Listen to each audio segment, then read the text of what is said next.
Well, good morning and welcome back to the Broadcast Retirement Network. I'm Jeff Snyder, and this is BRN AM for Wednesday, July 1st, 2020. And our top stories today: could the U.S. real estate market be in for a crisis?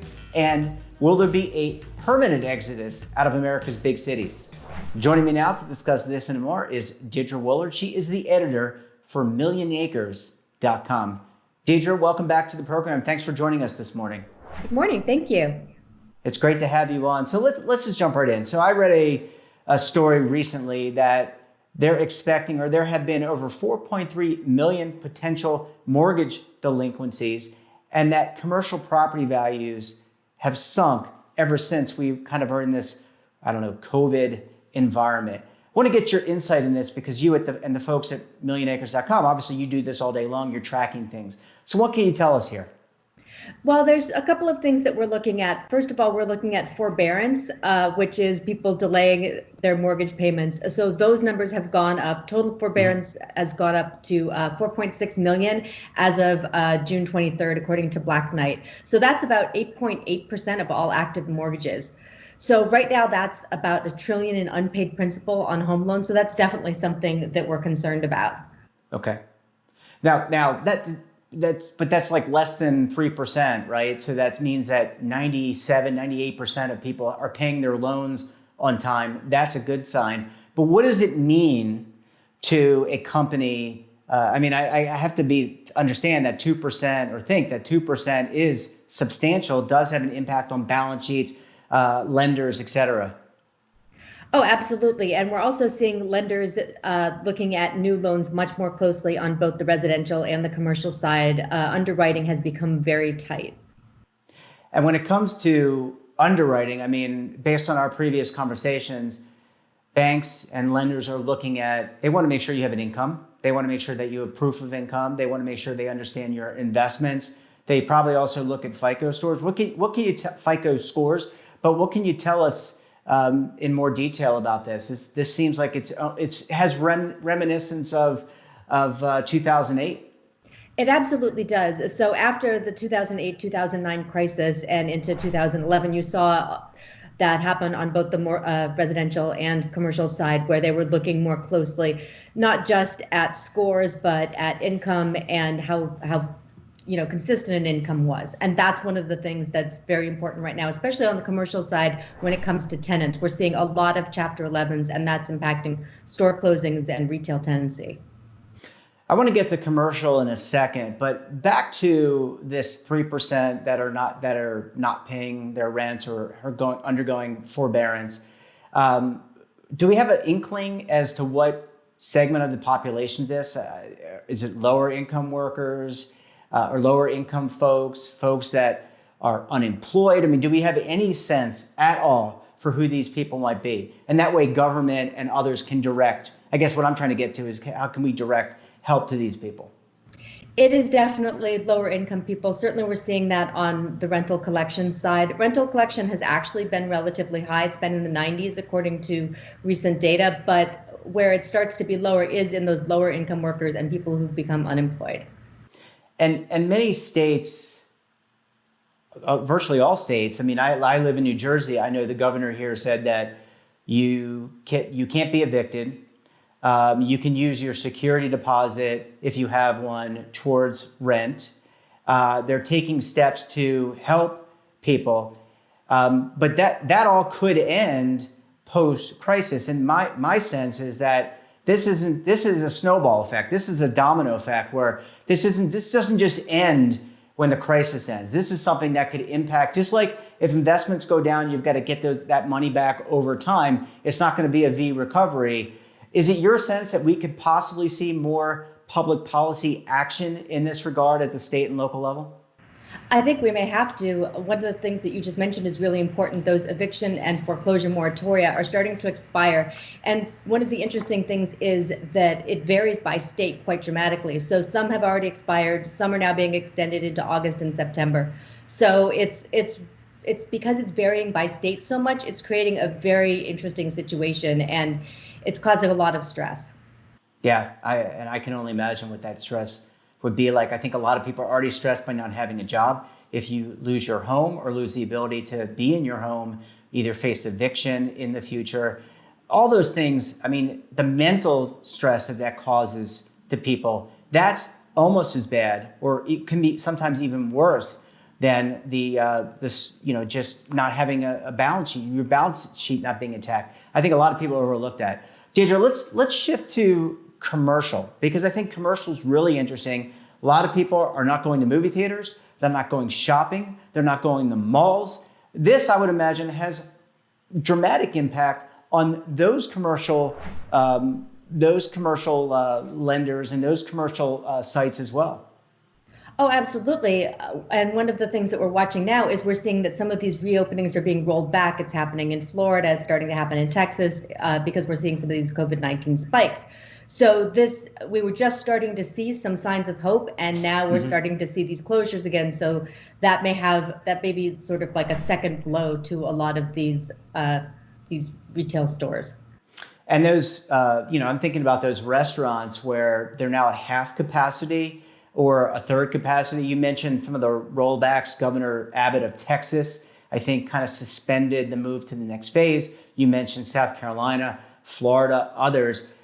I'm thinking about these small businesses that were just hanging on. Maybe they got the PPP loan, maybe they didn't. But this has that same domino effect where if the business gets boarded up and they go into Chapter 11 or Chapter 7, whatever, bankruptcy, and they can't pay their bill, now the retail area, the mall, the shopping mall, what do? They're not getting rent. Now they've got to look for somebody else to rent. So this has, and then for REIT investors, if you're a REIT investor, this has an impact. Yes, it has a huge impact for REIT investors in retail and office, also in office REITs. We're seeing a lot of those tenants already trying to negotiate out of their leases. So a lot of the office leases that are, 2, 3, 4 years, they're already trying to reduce the amount of space or change their lease length, anything to sort of lessen that, to sort of shore up their balance sheets. And I mean, it's obviously very worrisome in a lot of ways. I mean, we've seen people go to more of a digital footprint, right? So telecommunication, teleconferencing, where possible. That's not always the case in U.S. manufacturing. It's not the case in retail. You still got to go in, buy a suit. I would not be able to buy a suit or buy clothing online because I don't know if it's going to fit. What if it needs to be tailored? So there is still importance for having those elements in our economy. But I am worried, as a layperson, worried about real estate. Real estate is a huge driver in our economy. It's a good portfolio differentiator to long sustain to blunt losses. So what can you tell us? What are some of the prospects we should be thinking about? Well, the bright spots would be in industrial real estate and things like data center REITs. So obviously there's a greater need for e-commerce. So we're looking at warehouse REITs. We're seeing a lot of places taking more warehouse space. And we're also looking at data centers because we're all using more data, which means that all of that stuff that's in the cloud goes somewhere. So there is definitely an increased need for that. Yep, it's going to vary sector by sector. Deirdre, I'm going to hold you over, but when we come back, we're going to talk about the potential for a major exodus out of America's big cities. You're going to want to stay tuned right here on BRN AM.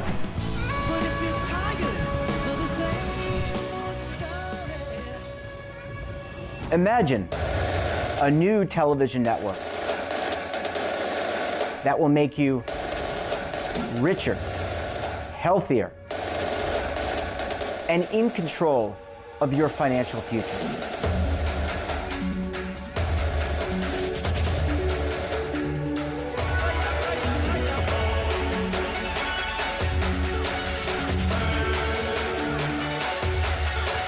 This network is for the policewoman in Nashville, Tennessee, the baker in Dubuque, Iowa, the teacher in Lexington, Kentucky. We want to make the idea of savings and retirement culturally relevant. But what do you see as a defining issue of the midterms, especially for the smaller businesses? I mean, they are the lifeblood of the American economy.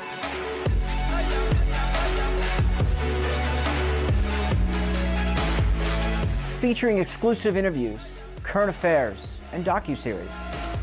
33 Yeah. years old, you retired early. The philosophy is money only matters if it helps you live a life that you love. But you got to start thinking about retirement as soon as you get in. The Broadcast Retirement Network will drive very high engagement with premium partnerships. So this isn't retirement and savings for your parents or grandparents. This is for all Americans. And we're going to change the way you think about money.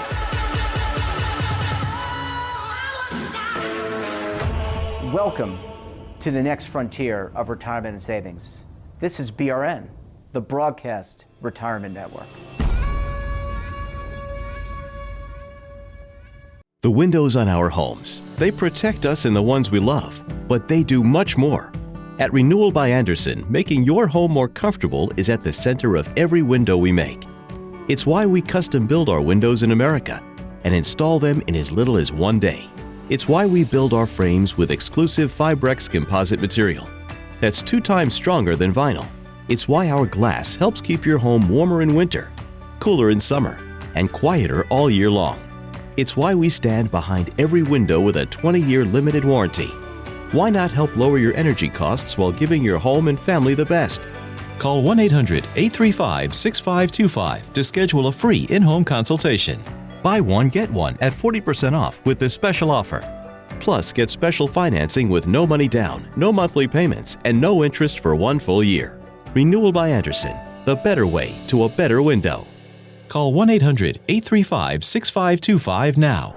Welcome back. We're talking to Deidre Willard. She is the editor for MillionAcres.com. Deidre, thanks so much for sticking around with us this morning. Thank you.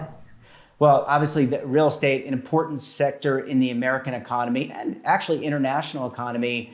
Another very interesting detail or things that we're seeing potentially is that there might be almost a migration of people, an exodus out of America's big cities. So I'm thinking about New York, San Francisco, Los Angeles, Chicago, Houston, others. People becoming fed up, wanting to get out of the big city and move into suburbs or rural America. What can you tell us about this? Well, so what started a lot of this was companies like Facebook and Twitter and some of the bigger Silicon Valley companies saying that they would let a larger proportion of their people work from anywhere. Jack Dorsey of Twitter said that he expected work from home to last forever for a certain segment of his group. So that has had this sort of ripple effect. A lot of companies have learned that their employees can work from home and can do it well, and they're not seeing productivity go down. So that's sort of opening up motion all across the country, and it's already starting to have a big impact on rent. So people are saying, I don't want to be in San Francisco, I don't want to be in New York because the company I now work for is saying you can telecommute. I've proven that I can do it effectively over 90 days.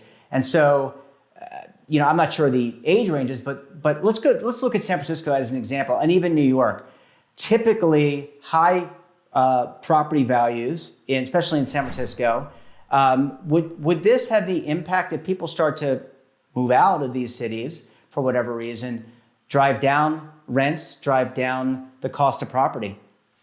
It's already happening, and it's happening quite dramatically in San Francisco. So according to some data from Zumper, which is a rental platform, median rents for one bedrooms in San Francisco already down 9% year over year, which is really dramatic because San Francisco has consistently seen rents go up over the last 3 or 4 years. So also other top cities where rents are dropping, New York, Boston, San Jose. So all of the places where rents are particularly high, they're starting to drop. And that partly is because people are considering where else they can live now that they can work from home. And if you are looking for an opportunity, and people tend to migrate to the cities because that's where a lot of opportunities are. People come to New York for working on Wall Street, working in finance. There's a big tech hub there. There's a huge tech hub, obviously, in Silicon Valley and San Francisco. Could we see commercially a shift? So, we talk a little bit about real estate, but could we see this commercial shift where these areas, these pockets of the country are no longer as significant as they were maybe for the last 30, 40 years? Well, one of the things we always say at Million Acres is that money follows people. So if obviously we've been seeing that in the last few years with that sort of Sun Belt migration. We've seen Austin, Texas boom. We've seen parts of Florida boom. We've seen that transition of people moving from New York to Florida. So we've already been seeing this. Atlanta's another place where population has been booming. So we're starting to see this. This was already in motion, but what has happened is COVID-19 has really accelerated a lot of this migration.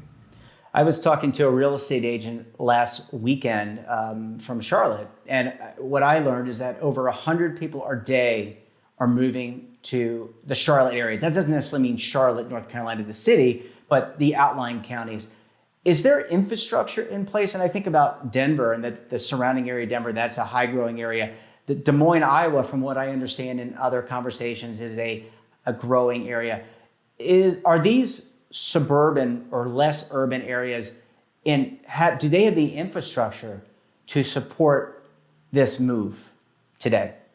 Not really, not a lot of them. It certainly puts a lot of strain on a city, but one of the things that you're seeing sort of small urban areas pop up in suburbs. So people want that sort of mixed use development. They want to be able to walk to a restaurant, walk to some retail shops. So we're seeing a different type of real estate be created that's different from the past, where you'd see a sort of sprawling suburb and then like a larger like mall center. Now you're starting to see little communities that are more walkable.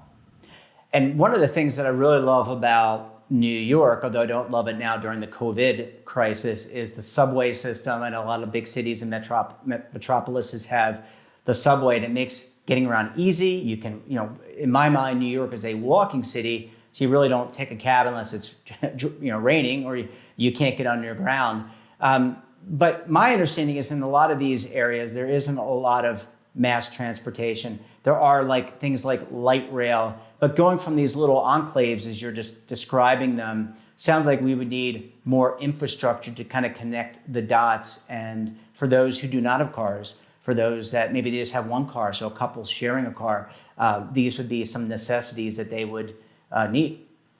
Possibly, but one of the long tail things I'm worried about with COVID-19 is that people are going to choose cars over public transportation. We've certainly seen it in China. There's been a big shift away, and China's huge in public transportation, big shift away toward cars. We're seeing it in larger cities now. Even in New York, people are more interested in taking an Uber or something like that because they don't want to be on the subway. So until we get a vaccine, there's going to be this continued fear and concern and a lack of safety in using public transportation. What about some of the utilities and strain on the utilities? So moving out of the city to suburban areas, I'm thinking about Wi-Fi. So the things that people need to consider: Wi-Fi, the ability to have bandwidth, as an example. Electricity probably shouldn't be a problem. Water shouldn't be a problem. But some of the things that we have come to experience in the major cities, outside of the Starbuckses and the Paneras and whatnot, and some of the major brands, there may be some shortcomings there. There certainly are, and I think the need for better Wi-Fi, certainly the rise of 5G is something that, from a real estate perspective, we're looking at. There are a couple of REITs that invest in 5G towers, for example. So you're going to see 5G also help open up that, because it does create stronger and a lot faster networks. Yeah, it's going to be interesting. And I always find it odd. You mentioned people driving more. I see people driving alone in their cars with masks. I'm not sure why, but I think it's pretty interesting. And I just kind of, hey, you're not around anyone.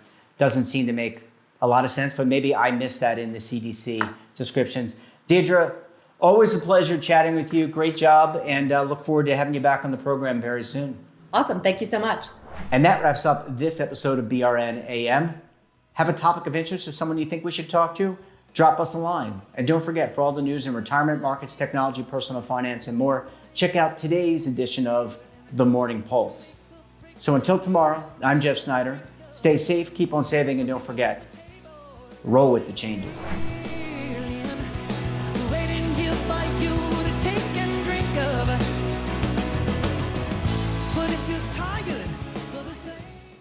Attention!